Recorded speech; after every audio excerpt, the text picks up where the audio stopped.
Airfares are going down, but they would have been going down further if you hadn't had constant increases in the aeronautical charges from the airports. They are free to set their prices, and of course, they are monopolies. ACCC Chairman Rod SimsAnd Mr Sims has again raised concerns about a lack of regulation to constrain the market power of Sydney, Melbourne, Brisbane and Perth airports. Unconstrained monopolies often have an incentive and ability to charge excessive prices while lacking strong incentives to improve services. He said, they are free to set their prices, and of course, they are monopolies. The Productivity Commission is set to begin an inquiry later this year into the economic regulation of airports, the first since 2011. The ACCC will be proposing some form of regulation be imposed on the airports, including the possibility of arbitration as an avenue for setting aeronautical charges if airlines and airports cannot reach agreement on their own.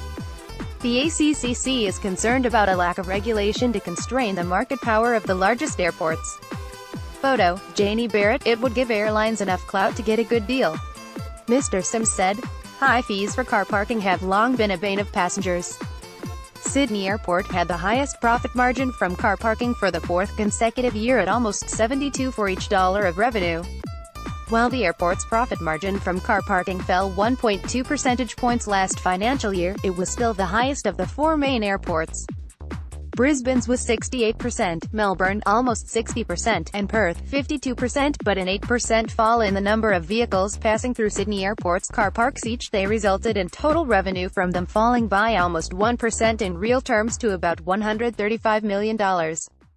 Loading. The fall in vehicles parked at the airport was greatest at the domestic terminal, where average daily throughput plunged by 29%.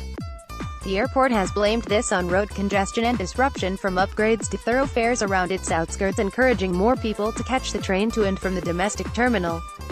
To avoid high charges, the competition regulator has again encouraged people to book their car parking online.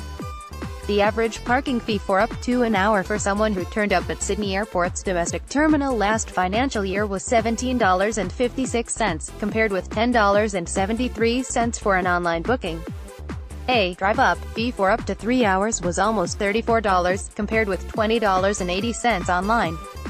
Sydney Airport's overall quality of service remained on a par with Melbourne at satisfactory, compared with a good rating for Perth and Brisbane. With construction of a $5.3 billion airport about to ramp up at Badgerys Creek in Sydney's outer west, the regulator said it was vital Western Sydney Airport was kept free of the operational restrictions such as a curfew imposed at Kingsford Smith. And it also urged governments to regularly review operational regulations at the slot-constrained Sydney Airport to ensure the benefits outweighed the costs.